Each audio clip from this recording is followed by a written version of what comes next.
Pondok Pesantren Ikhwan Muslimin putra dan putri berpusat di Sulawesi Selatan, tepatnya Perumahan Entes Madani, Kabupaten Goa, sementara menjalankan pembangunan baik untuk putra maupun putri. Ini dipersiapkan untuk 4 lantai yang kira-kira membutuhkan biaya sekitar 1 miliar lebih. Nah, di tempat ini juga akan ada pembangunan masjid 4 lantai khusus untuk putra, khusus untuk putri, khusus juga untuk mahasiswa. Dan di sini ada lapangan-lapangan bola, lapangan voli bagi santri-santri putra, dan ada kolam ikan, dan ada supermarket yang ada di dalamnya. Jadi harap bantuan kepada sahabat-sahabat saya agar dapat memberikan partisipasi. Semoga pondok ini bisa berjalan dengan baik pembangunan fisik maupun pembangunan material. Nah, oleh sebab itu, bagi sahabat-sahabat saya, para simpatisan, mudah-mudahan bisa menyalurkan sebagian rezekinya di Yayasan Ikhwan Muslimin, yaitu BSI rekening 10546652225 atau konfirmasi admin 081 9372 91207.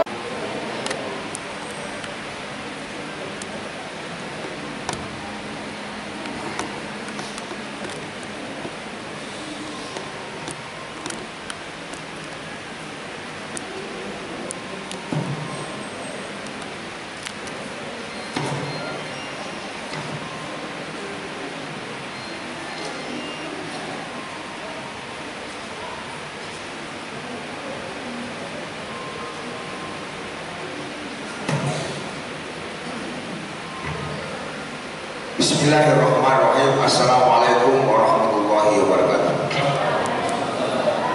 Alhamdulillahilladzi arsala rasulahu bil huda wa dinil haq liyuzhhirahu 'ala dini kullih walau kana kafirun. Asyhadu an la ilaha illallah wahdahu la syarika lah wa asyhadu anna sayyidina Muhammadan abduhu wa rasuluh. Allahumma shalli ala Muhammad wa ala alihi washabbihi Muhammad. Jemaah sekalian, pada pagi ini di rumah Allah, mari kita sama-sama bersyukur memuji Allah Subhanahu wa ta'ala yang telah menciptakan kita, yang telah menciptakan kita di muka bumi, yang telah memberikan amanah hidup di muka bumi. Semoga pada hari ini kita dirahmati Allah, dan semoga pagi ini kita dipandang langsung oleh Allah sebagai hamba yang ingin mendekatkan diri kepadanya, sebagai hamba yang ingin berbuat baik, sebagai hamba yang taat kepada Allah Subhanahu wa ta'ala. Salam kepada Rasul teladan bagi kita sebagai pengikut Muhammad, wajib hukumnya bukan hanya untuk menjalankan sunnah Rasulullah, mendengarkan nasihat Rasulullah, tapi melanjutkan perjuangan Rasulullah, kerisalahan Muhammad. Itu yang paling pokok sebagai pengikut Muhammad, yang mana Muhammad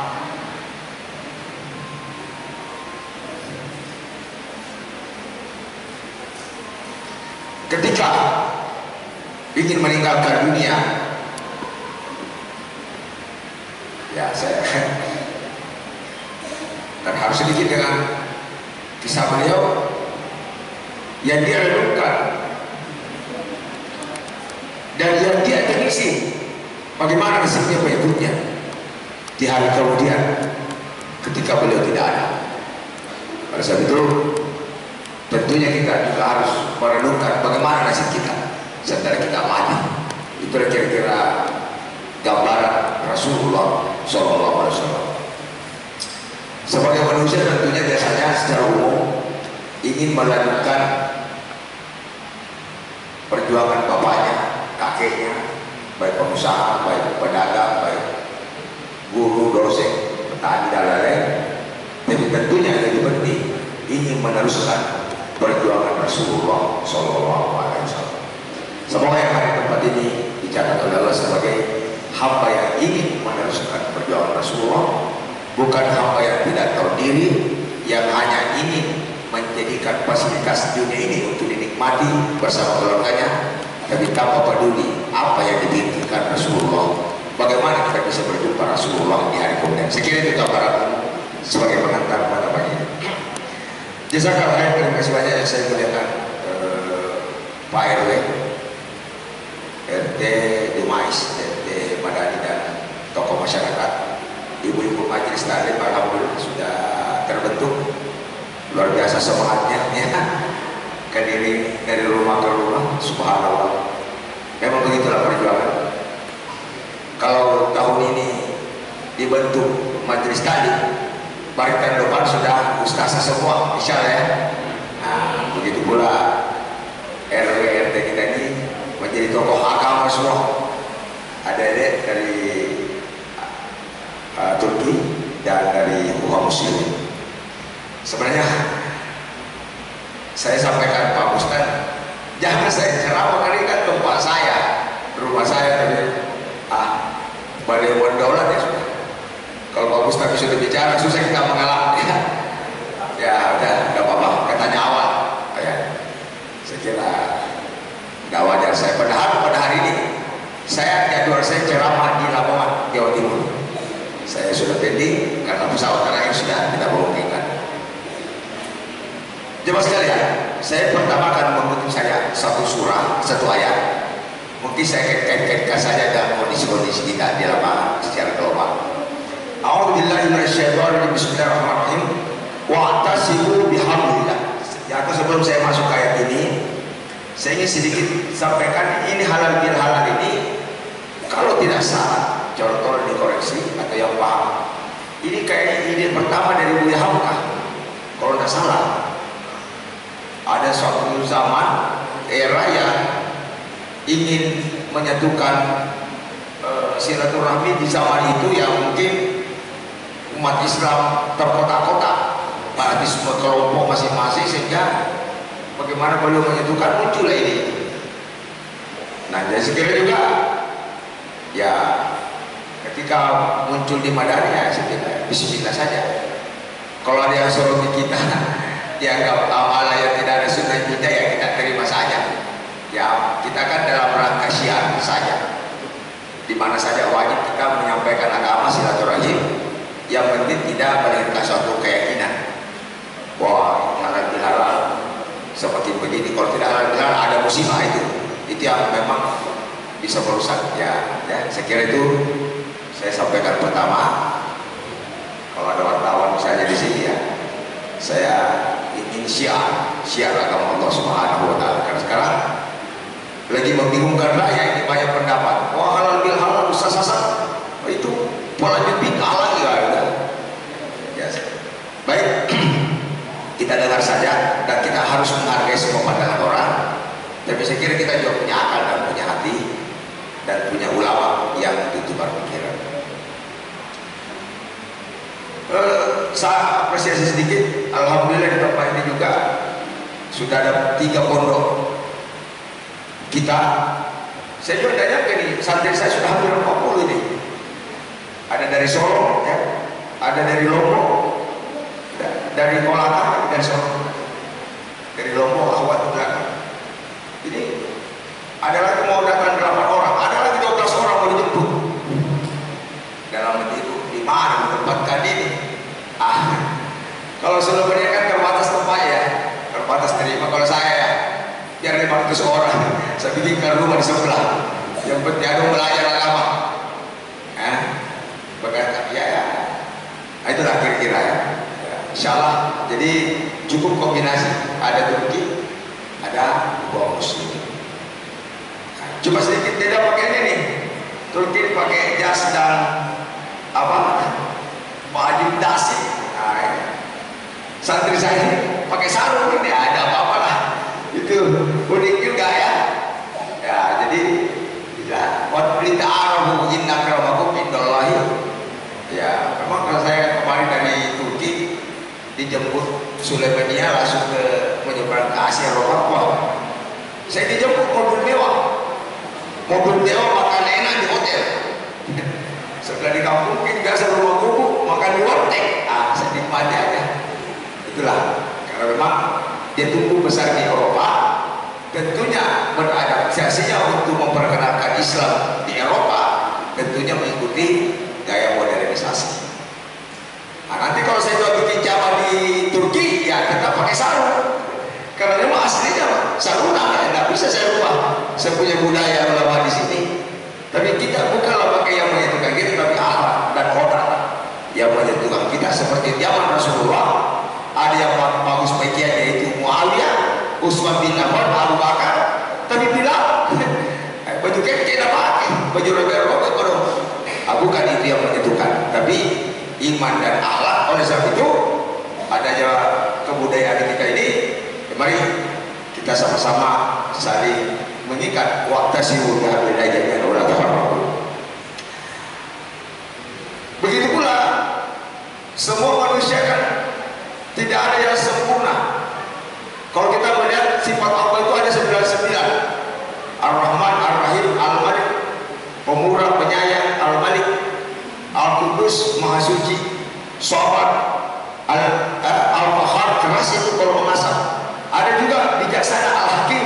Semua ada sama Allah dan diwariskan oleh Nabi. Nabi kadang tegas, kadang bijak, kadang keras. Penyayang ada semua.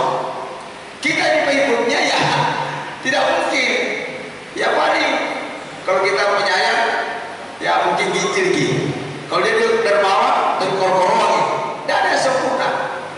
Dia penyayang, dia dermawan, tapi suka merasa diri hebat, ya, ria. Suka ada juga. Ada orang yang merendah hati, tapi tidak peduli dengan umat. Ada yang tercampur dengan umat, tapi suka membicara. Tidak ada yang sempurna. Oleh sebab itu, mari Islamlah dengan kita ini saling membutuhkan sehingga bisa lahir suatu komunitas yang baik. Karena di dunia ini tidak ada yang bisa hidup sendiri. Ya, saya mau makan sebentar. Tidak mungkin kita pergi bertani, tunggu 3 bulan baru tumbuh, kita bisa mati. Tentunya kita butuh beras, kita perlu ke pasar. Siapa yang tanam beras adalah petani. Siapa yang kita berikan adalah yang nelayan. Nelayan juga jual ikannya beli beras. Jadi tidak ada manusia bisa hidup di rumahnya tanpa keluar, pasti membutuhkan satu sama lain. Dan sebab itu terlaksananya halal ini, ada yang punya ide, ada yang jalan, ada yang menyebar kondangan. Akhirnya kita kumpul pertama kali ini begitu besar, dan insya Allah mudah-mudahan tahun akan datang jauh lebih besar. Jemaah sekalian rahmatullah subhanahu wa ta'ala. Nah, tentunya di perumahan kita ini saya biasa amati beberapa perumahan. Biasanya perumahan itu ya dia akrab cuma tetangga, dia tidak akrab tetangga. Kalau dia bukan satu kampung, satu profesi, biasa dia sakit tidak tahu. Bahkan ada yang mati, dia hanya akrab karena kebetulan satu profesi.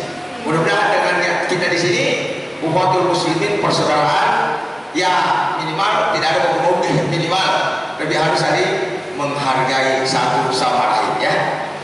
Oleh sebab itu, dengan tema yang diberikan kepada kami, menjalin silaturahim. Pertama, dasarnya silaturahim dulu. Apa dasarnya silaturahim? Pertama adalah An-Nisa ayat 1. Ya, apalagi zaman sekarang ini individualistis. Kalau tidak ada kepentingan malah sudah bicara. Apalagi ketemu, sokor baru ketemu pasti ini. Itu jadi 5 menit, nggak ada lagi, nggak ada. Tapi kalau kita merdeka ya cepat aja kita ngobrol. Tadi minum kopi-kopi, ngopi sambil bicara-bicara, nanti yang dibicarakan adalah kebaikan. Itu individualistis. Karena silaturahim itu memperpanjang umur dan memudahkan rezeki. Sekian secara ini saya bahas di sini. Kita ngobrol-ngobrol, ada yang mau dagang, tiba-tiba ada informasi. Akhirnya silaturahim itu memudahkan. Ada yang sakit, sudah parah gara-gara ngobrol, penyakit, ada yang bilang dosa kayu banyak. Itulah yang menyebabkan sembuh. Ini bisa dibiarkan. Padahal sudah kiri kanan benar-benar ini sudah kasih kamu sembuh dosa kaya. Kira-kira itulah upaya silaturahim. Tidak apa-apa kita menyampaikan kepada kita siapa tahu ada informasi. Ya, cuma saya ibu-ibu juga ada penyakit itu yang dia tidak mau sampaikan orang, yaitu kanker payudara. Sampai dia malu katanya, saya nggak sama. Nanti boleh terus kanker payudara. Kenapa kita boleh bilang-bilang disembunyi? Jangan. kita harus menyampaikan semua hal-hal itu. Itulah gunanya silaturahim. Ya, pertama silaturahim. Apa bukan silaturahim? Ya tentunya hal-hal yang baik. Kita jangan silaturahim mencenderungkan keburukan-keburukan yang lain. Mau silaturahim tapi tidur lebih baik daripada kita saling kunjungi menyampaikan hal baik. Insyaallah mudah-mudahan dengan panitia sudah terbentuk, apalagi majelis taklim ketua sudah terbentuk, seksi dakwah sudah terbentuk. Harapan saya mudah-mudahan ada kajian bulanan, kajian mingguan. Kalau perlu RW yang mengundang, jadi atas nama nanti dilengkapi oleh pondok penceramaannya kalau memang belum ada.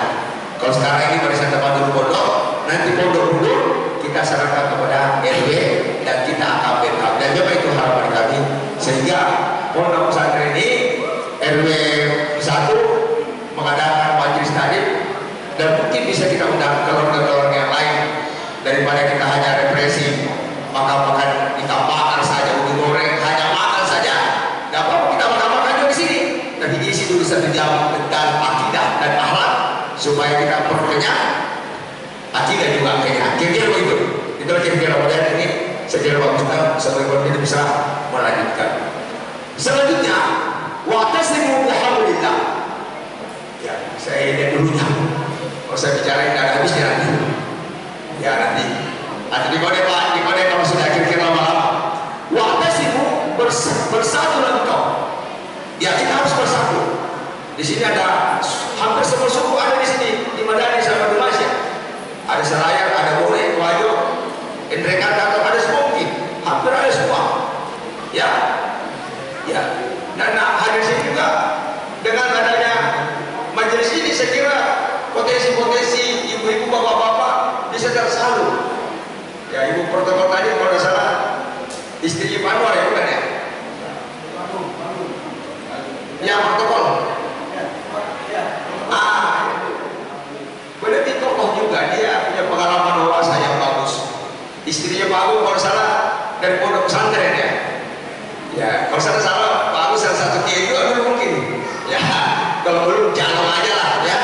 Mari tempat ini kita potensikan ibu-ibu supaya jangan terfokus hanya daun dan kasur saja misalnya. Harus kita posisikan supaya semangat. Apalagi ada anak kita di sini ya. Oke, jadi saya kira itu gambaran wa'tasimu bihablillah. Kita harus bersatu bihablillah dengan tali Allah. Kita jangan bersatu di luar tali Allah. Bersatu dalam kebudayaan, bersatu boleh saja tapi harus diikat dengan tali Allah. Apa cirinya tali Allah? Ketika misalnya kita ngobrol, buat hayya shalah, ayo mesti kira-kira begitu tali Allah. Ibu-ibu lagi ngobrol, makan kue, hayya shalah, tutup ngomong. Sholat dulu baru sambung pembicaraan. Itulah bersatu dengan tali Allah. Kalau banyak orang bikin acara perkawinan, hayya shalah, kan jalan terus. Sebentar masih panjang loh, 1:30 nih. Ya bagus kau bikin acara, tidak baik kau tidur. Masa lewat waktu sholat gara-gara makan, menghargai tamu dan kita tidak menghargai perintah Allah Subhanahu. Mari kita budayakan. Hayya shalah, maaf kita tutup dulu acara. Ayo berwudu sambil sholat. Kalau kecil rumahnya ke masjid. Begitulah. Makanya kalau bikin acara bawa talku di sini mungkin sudah ada majelis taklim. Mungkin bisa kalau perlu talku di sini siapkan sampai 50 ya. Ya, udah usah khawatir. Ada pahaman apa ya mungkin bisa semua 20 talku. Kasih di sini. Jadi hayya shalah, ayo kalau rumah sampai ke masjid. Kira-kira itu kalau mau bersatu bihablillah, kita bersatu. Ayo Bu, kita ke masjid dulu. Pembicaraan kita lanjutkan setelah salat, mudah-mudahan setelah salat Allah berikan ide-ide cemerlang sehingga melahirkan hal-hal yang memuaskan dan terlibat tangan-tangan Allah di dalam apa yang kita rencanakan. Ada tangan-tangan Allah terlibat.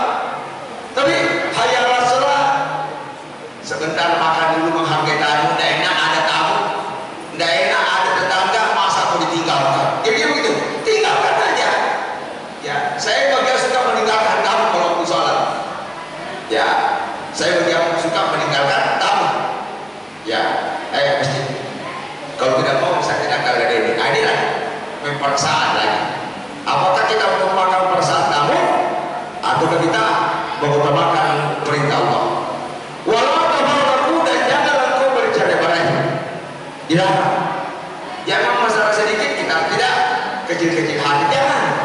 Wala tafarraqu, itu perintah. Farraqa yufarriqu, farraqu itu jamak. Jadi perintah, jangan perintah terkesan salah, tapi tafarraq jangan berpecah. Kalau memang kita berpendapat mengalah sedikit demi menjaga persaudaraan, ada apa? Kau jangan kesempatan saya yang hilang, padahal itu larang.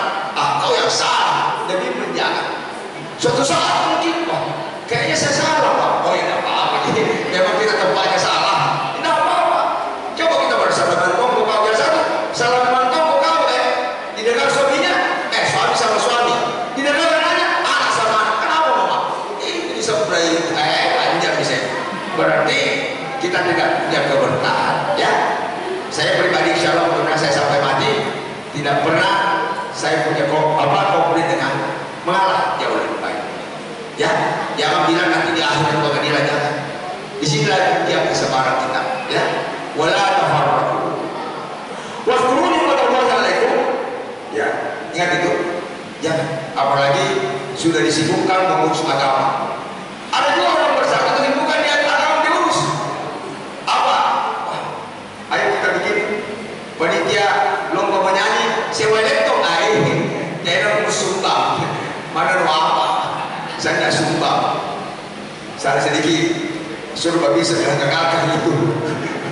Ya, jangan kita bersama. Sudahlah, kita pernah dulu muda. Ya, saya juga pernah muda. Pak Ustaz tahu. Yang penting jangan diceritakan. Jadi, wazkuru ni'matallahi 'alaikum, ingatlah nikmat Allah. Iz kuntum a'da'an fa'alafa baina qulubikum fa'asbahtum bi ni'matihi ikhwana. Ya. Jadi ada kenikmatan bersaudara, dinikmatihi. Memang kayaknya tidak enak kalau ada ketemu saudara kita. Assalamualaikum, waalaikumsalam.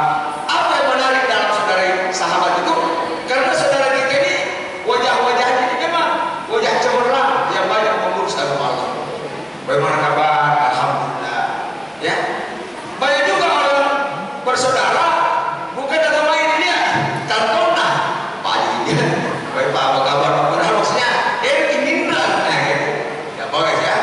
Jadi akhirnya kalau orang miskin tidak dipeduli, ya.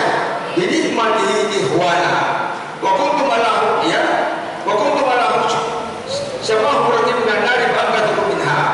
Kadzalika yubayyinullah. Jadi ya, jadi yang mempersatukan kita ini bukan kita. Bukan manusia, bukan RW, bukan. Tapi kita bersatu karena agama Allah. Jemaah sekalian yang hari dia dulu dalam mendengarkan kalimat Allah pada hari ini, beda persaudaraan kita itu dibanding kita bersatu bersaudara bukan agama Allah, beda.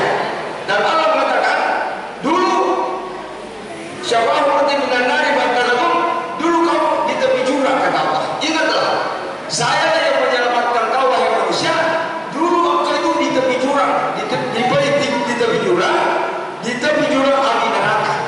Ya mungkin ada kehidupan kita dulu yang suka bermain-main dengan perintah Allah, sehingga Allah yang menyelamatkan kita dengan menggerakkan hati kita. Kadzalika yubayyinullah, maka yang demikian itu yubayyinullahu ayatihi, Allah telah menerangkan ayat-ayatnya la'allakum tahtadun, agar engkau mendapatkan hidayah. Ini kira-kira gambarannya Mas sekalian. Mudah-mudahan kita senantiasa berjalan di atas jalan yang benar, dan mudah-mudahan kita mati juga dalam posisi yang benar. Itu yang kedua. Dan sekali lagi, anjuran kita bersatu bukan perintah manusia, bukan perintah budaya, tapi memang perintah Allah. Perintah Allah. Tapi bersatunya di mana? Bersatunya di dalam kebenaran. Ya. Yang ketiga, ini yang kedua ya. Yang ketiga, ini tadi ibu-ibu paham Al-Imran 103. Tadi silaturahmi ayatnya An-Nisa ayat 1. Ini tadi 103. Bisa dihafal kira-kira ya? Ya, hafalah 103. Ingat 103. Silakan dibuka. Oh, kita diajak bersatu adalah anjuran Allah Subhanahu wa taala. Yang ketiga adalah di dalam surah Al-Hujurat. Ya, tapi tidak semuanya kita harus bersatu. Tidak semuanya harus bersatu. Itu hablillah. bersatu dengan dari Allah. Misalnya kita ketemu orang memusuhi si D, kita bersatu sama-sama jangan. Ya, di dalam surah Al-Hujurat itu ayat 1 sampai 13 itu, kalau ada hal-hal yang kira-kira berbeda di antara kita sebagai orang beriman, fa'aslihu baina akhawaykum, masuk ke tengah untuk mendamaikan. Ya, saya kira begitu. Jangan dikompari yang satu.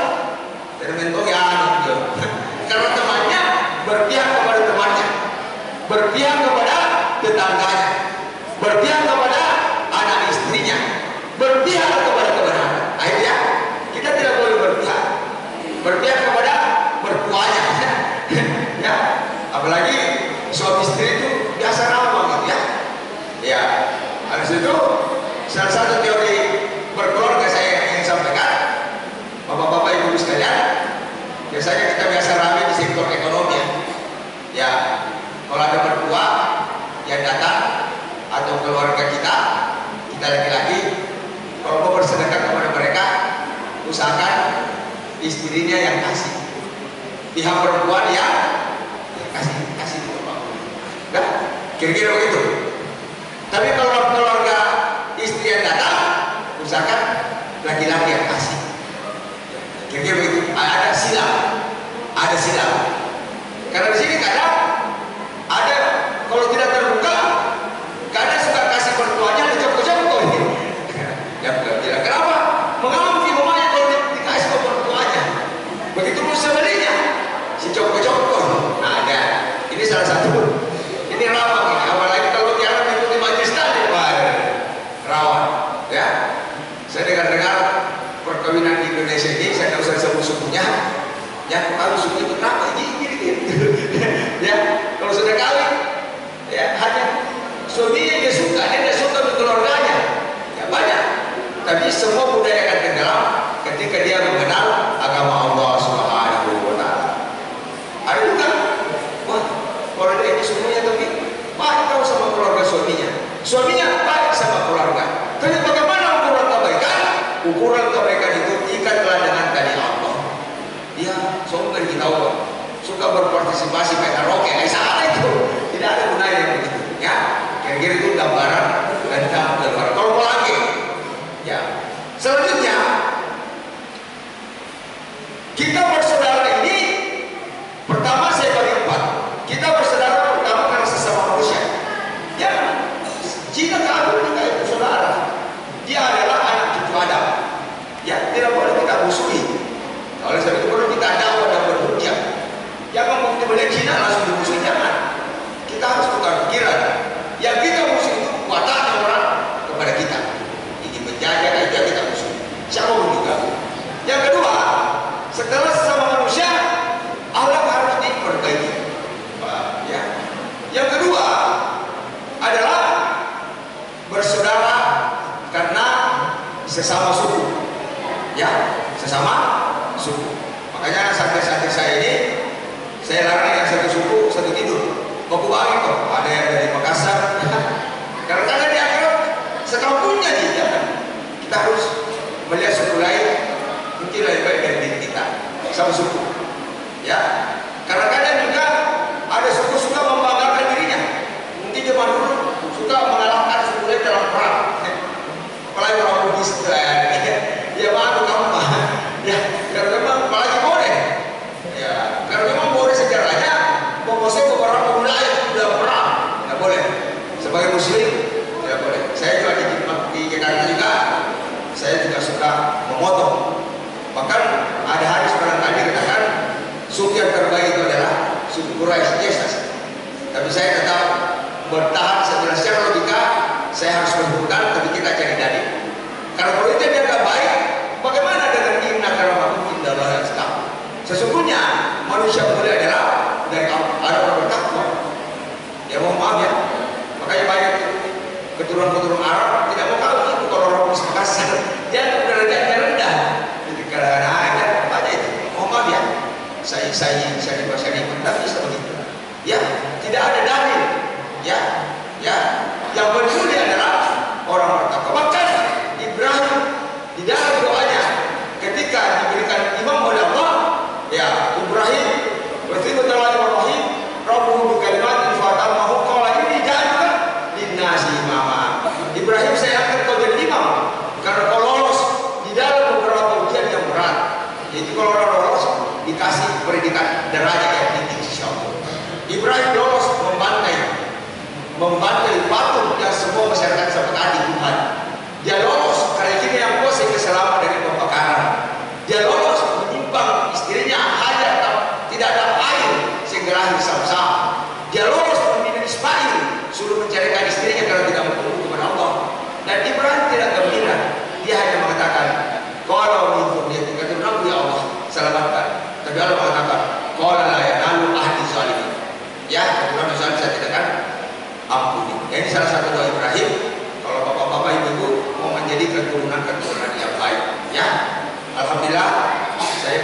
saya sudah 3 habis 10 juz, yang satu baru 20, saya pindahkan ke atas, sisa satu. Saya nggak sekolah nggak kemana-mana, minimal habis 10 baru saya kirim ke Mesir. Itu pun setengah mati Pak. Waduh, kalau dunia cita-citanya macam-macam, ada menjadi pilot, macam-macam. Saya bilang kalau kau dapat kayu, ini kenapa? Berkah kayu sehingga terpaksa menghafalnya. Ya. Kenapa? Karena saya juga besar oleh kayu. Saya juga kasih kayu. Tapi ada doanya. Tidak boleh memukul emosi anak ya. Doanya apa? Untuk ya. Subhanallah walhamdulillah wala. Jangan diangkat terlalu jauh. Tapi niatkan semoga kali ini bisa merubah wataknya untuk tunduk kepada Allah. Jangan bilang semoga kali ini sampai supaya dia bisa mengikuti bapaknya. Jangan, karena belum tentu bapaknya cocok. Bilang saja semoga tunduk kepada Allah Subhanahu wa Ta'ala. Wajah boleh kejam, boleh beris, tapi hati tidak boleh. Jadi harus dirubah antara wajah dan hati, kira-kira begitu ya. Ya, saya punya anak yang berangkat Mesir. Saya pernah pukul satu kayu habis, satu habis. Saya pernah buka boleh, pulang pinter nih sampai pagi, saya sapu, sampai habis. Mamanya juga bela, ya namanya. Itu dipukul anaknya, jangan. Jadi kalau dipukul anak, jangan mamanya bela, atau jangan bapaknya bela. Ya sekarang gitu. Apalagi kita punya anak, ada istilahnya anak bapak, anak mama ya. Karena ada begitu. Kalau dia bersaudara, ada 3 cenderung ke bapak, ada 2 cenderung ke anak. Ya, saya dulu parah karena saya ada nenek. Kalau dipukul bapak mama lari ke nenek, takut. Saya suka sembunyi. Itu juga jelek. Estok neneknya jangan dijaring cucu tahu kalau baik. Ini namanya itu ampusakum wah lingkungan. Dan sekali lagi kita bersaudara karena suku. Yang ketiga, kita bersaudara karena sama-sama muslim. Kalau perempuan sama-sama menutup aurat, ya menutup aurat itu mungkin punya bervariasi lagi. Ada yang segitiga, ada yang mode, ada yang mungkin tertutup tangan ya. Tapi kalau di Malaysia itu, saya pernah sholat di Malaysia, saya pernah melihat orang sholat zuhur kelihatan dia mengertikan telapak tangan itu bagian dari punggung. Jadi saya tidak berani juga mengkritisi, mereka juga punya ulama kan ya. Jadi buka dan telapak tangan ya. Kalau ada pakai cadar silakan sah-sah saja.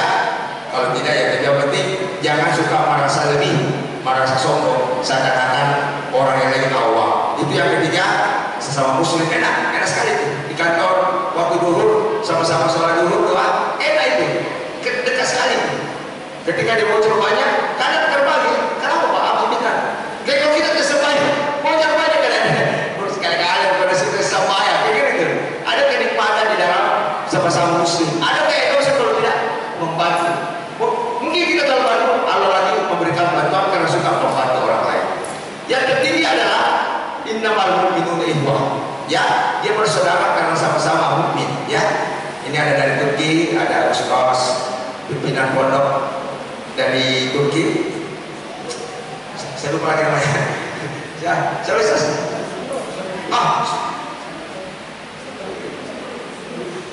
Syukri ya? Sikru? Ya, saya perkenalkan beliau pimpinan pondok alumni Turki. Kalau tidak salah juga masih bujangan ya? Ya, udah kami di sini aja baru pulang. Nanti sudah saya kantor ya. Nah, supaya ya dia dari Jawa Tengah ya. Ya dia ke Jakarta ya.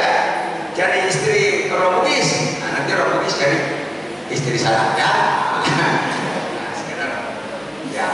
Yang dilarang itu adalah pacaran ya, dilarang. Jadi kalau ada nanya kira-kira mau pacaran, karena itu sudah zina hati. Kapan zina hati dan terjadi pernikahan, biasanya juga anaknya lahir juga. Biasanya negatif anak lahir. Karena bapaknya caleg, menggodokkan, mamanya caleg dah. Kira-kira begitu. Ya udahlah, masa dulu kita tenggelamkan, kita bikin sejarah baru, awal yang baru. Kalau memang kita tidak daya sejarah itu depan. Innamal mu'minuna ikhwah. Saya tambah lagi, kata Allah sekiranya kau membelanjakan semua hartamu untuk mempersaudarakan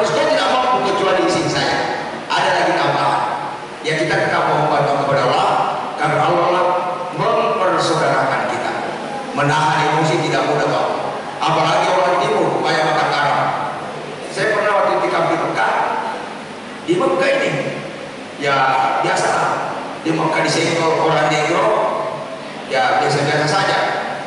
Ya, jadi astagfirullah, boleh Pak. Begitu dekat jumhur, dia punya kaki, saya satu musikku.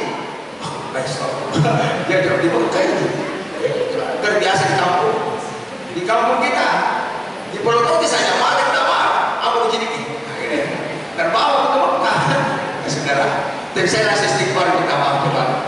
Agak penting saya, ada orang bangkrut ketika belum agama, itu lebih parah lagi. Aduh ya. Jadi pengendalian emosi juga sangat penting di dalam membangun rumah tangga dan persaudaraan. Bukan berarti kita mengalah, berarti kita takut, tapi mengalah demi itu satu kebaikan. Dan Rasulullah suka mengatakan kalau dia disolimi, dia disakiti, dia tidak melawan. Dia katakan dia belum paham. Sekiranya dia berpaham, maka dia tidak mungkin menyerahkan kepada kami. Ya sekali lagi mas kalian, insya Allah inilah kira-kira pengantar-pengantar yang saya ingin bangun. Ya saya juga seperti terima kasih kepada Pak Agung Mahmayani, Pak Darwis dan seluruh jajaran-jajaran Pak Samsudin dan lain sebagainya. Tentunya saya ini hanya menunggu perintah. Kalau ada apa yang saya bisa bantu, paling begitu. Karena alangkah bagusnya kalau ini lahir daripada bapak-bapak sekalian. Kalau perlu majelis taklim, saya juga bakal sedikit lagi bahwa di pondok saya juga sudah ada pengajian tentang alur luar, bukan alur luarnya, tapi kitab kuning. Kitab kuning yaitu tafsir al-Jalalain, yaitu ada syaratnya diantar oleh Ustaz Abdul Rahman. Beliau adalah kandidat doktor untuk jurusan tafsir di UI. Itu memang bidangnya, yaitu malam Rabu ibu-ibu di sana. Malam Rabu yaitu pengajian ilmiah dilanjutkan. Ada yang sudah 10 juz boleh ikut, yang sudah 10 juz. Saya lihat yang sudah 15 juz boleh ikut, ya. Yaitu kira-kira gambaran lanjutan daripada penghafal Al-Quran. Saya ingin sampaikan juga kepada sekalian bahwa bulan kemarin kurang lebih 10 santri kami pergi khutbah. Ini di depan-depan yang kecil-kecil ini sudah khutbah semua. Berupaya mereka membawa daya tarik orang lain datang ke sini, bahkan meninggalkan sekolahnya datang ke sini. Ya, untuk belajar mengaji, ibu-ibu sekalian, boleh juga setiap Sabtu dalam masa 10 yang tidak tahu mengaji, 10 sampai 12 kita tidak habis, setengah 2 sampai asar adalah untuk belajar ceramah, dan asar adalah ekonomi di luar. Ya, kita bikin rencana, saya bikin festival dirham dan dinar. Yang punya produk boleh. Mungkin 8 Agustus kita belanja pakai dinar, bukan lagi pakai rupiah, dan bisa dan sudah beredar di Bogor, di Cianjur, di beberapa kota besar beda, di Sulsel sudah ada, di perbatasan Maros. Saya juga mau coba-coba dalam melawan dolar, kira-kira begitu. Apalagi kira-kira. Jadi anak-anak, ibu-ibu yang punya anak pulang sekolah boleh datang sini sama papanya. Ya, Pak Nanya Berti juga boleh. Anak-anak kecil, bahkan anak SD nanti juga saya menerima. Saya cari pembinanya yang bagus supaya anak-anak dari SD langsung ketemu Quran, kemudian tambah SD tambah 30 juz. Supaya dia, karena yang rawat sekarang adalah HP. Anak saya itu yang kecil kalau tidak punya HP, dia mengamuk. Kalau mengamuk, baik, benar masih bui. Sudah. Jadi saya kira mudah-mudahan bisa ini berjalan. Kenapa? Karena pondok pesantren SD belum ada di Sulsel. Beda di Jawa. Di Jawa banyak sekali di Jawa pondok pesantren tahfiz anak. Saya evaluasi, rupanya kenapa tidak ada SD di Sulsel? Mamanya tidak bisa, mamanya. Ustaz apa SD? Apa boy guna kuat di handphone. Itu kira-kira apa? Barangkali juga perkampungan bahasa juga kita akan membuka di sini seperti paling. Saya sudah bicara dengan Ustaz itu, kita bisa belajar bahasa Arab, bahasa Inggris. Nanti secara teknis saya bicara di Pak RW. Dan banyak ide-ide sebenarnya. Semoga Allah sudah turunkan ya. Kalau Allah sudah izinkan mudah. Kalau Allah belum izinkan, biar kepala yang jalan, kira-kira begitu ya. Yang mungkin saya tambah bahasa Turki. Ya Ustaz ya. Ya Ustaz itu siap mengajarkan bahasa Turki. Ya, jadi Turki, Arab, Inggris. Akhirnya Papua terkenal. Di Papua itu warganya menguasai 10 bahasa. Ya, Arab, apalagi Indonesia, bahasa Mandar, bahasa Selayar, ya, 10 bahasa. Ya, 10 bahasa. Bahasa Tato, bahasa Mandar, bahasa Makassar, ada. Ya, tidak apa-apa, kereta sedikit ya, untuk satu kebaikan. Terima kasih banyak. Saya semoga Allah memberikan pahala kepada seluruh bapak-bapak sekalian. Ya, 1 menit lagi. Pondok ini di belakang, alhamdulillah. Makin hari saya tidak tahu sumbangannya dari mana. Mungkin berasal dari sangat ini hampir tiap hari orang datang. Tolong doakan setelah tahun ini saya langsung bangun untuk 1 lantai. Saya target sebulan 9 sudah jalan. Dan Pondok Putri juga saya ingin bangun 1 lantai. Kalau itu berjalan dengan baik, saya butuh doanya. Ya, 1 lantai 2 lantai, dan itu nanti akan saya bikin Wisma Syariah. Wisma Syariah nanti untuk menampung tamu-tamu, pulang ustaz-ustaz dari luar negeri untuk datang ke sini untuk jalan-jalan. Pondok Putri sebenarnya yang permanen nanti di dekat gunung. Sementara saya bayar cicil tanahnya, kalau selesai nanti di sana ada Wisma Syariah. Ya sekira ini peluang ekonomi juga banyak untuk bapak-bapak depan. Mari kita terbuka untuk akhirnya di sini ada rutinitas pembelajaran agama, ada rutinitas pergerakan dakwah, dan ada juga rutinitas untuk untuk ekonomi di depan. Sekira bisa kita bicarakan. Nah, mungkin kalau setelah jalan pengajian, maka barangkali yang masih kurang saya lihat kegiatan olahraga ya. Nanti minggu popol di mana, tujuannya tanahnya kita bikin. Yang penting syar'i caranya, dan jangan sehingga terjadilah suasana-suasana rumah kita ini rumah yang Islami, lengkap fasilitas-fasilitas yang kita bangun bersama.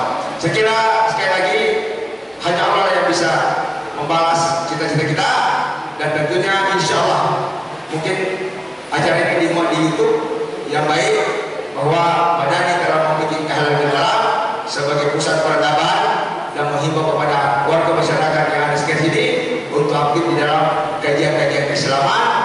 Dan ide bapak-bapak ibu kami sangat butuhkan, kami siap membackup manakala ide itu muncul, karena memberikan minum orang tidak haus tidak bernilai apa-apa. Allahumma sholli ala Muhammad sallallahu alaihi wasallam. Ya Allah, terimalah doa kami Allah. Jadikan rencana ini rencana yang Engkau izinkan ya Allah, dan jadikan pikiran-pikiran yang Kau rahmati. Jangan Kau izinkan kami merencanakan sesuatu manakala tidak bersumber dari firman-Mu, dan jadikan berikan ikhtiar kepada kami sehingga kami tidak berpangku tangan untuk mencetak amal-amal jariah. Ada Allah untuk yang baik. Assalamualaikum warahmatullahi wabarakatuh.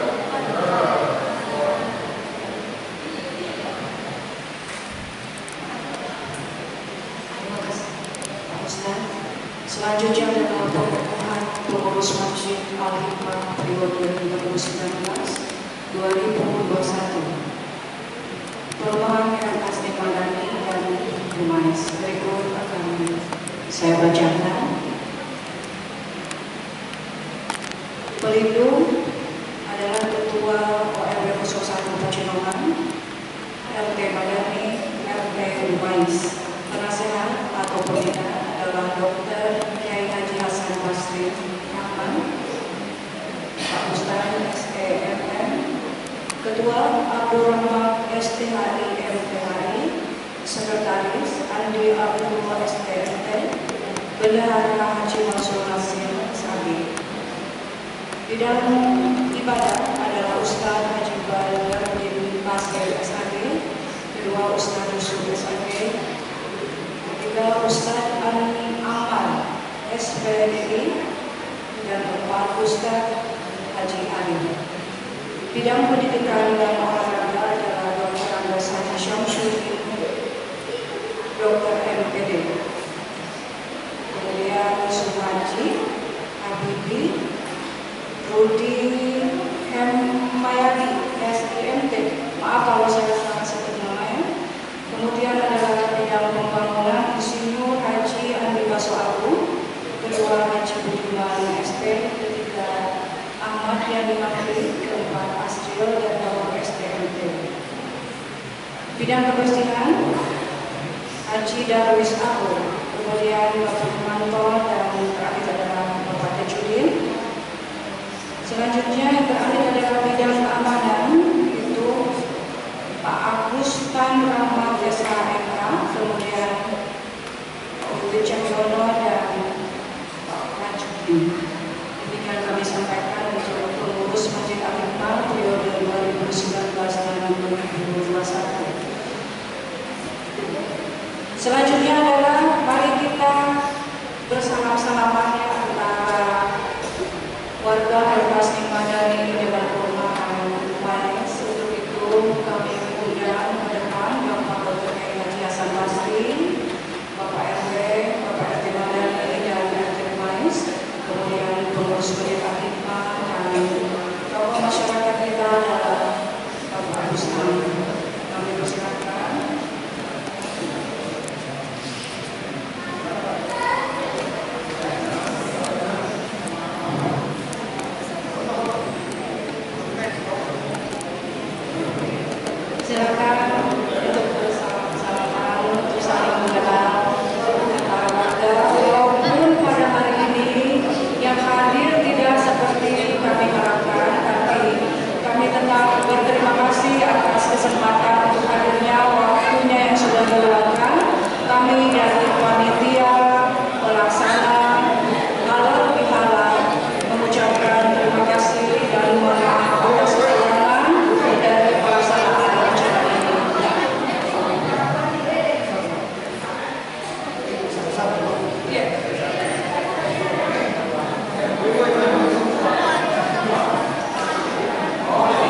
kowe. Sana masuk.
Masya Allah.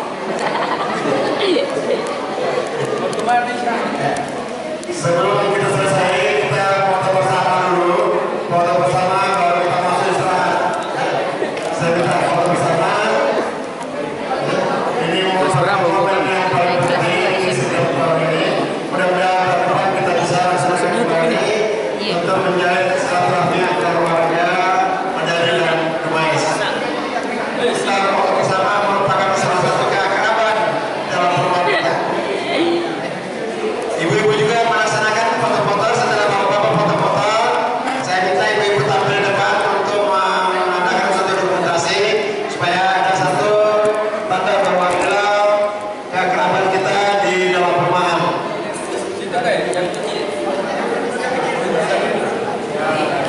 Saya minta dari santri di depan dulu, ya, anak santri di depan dulu.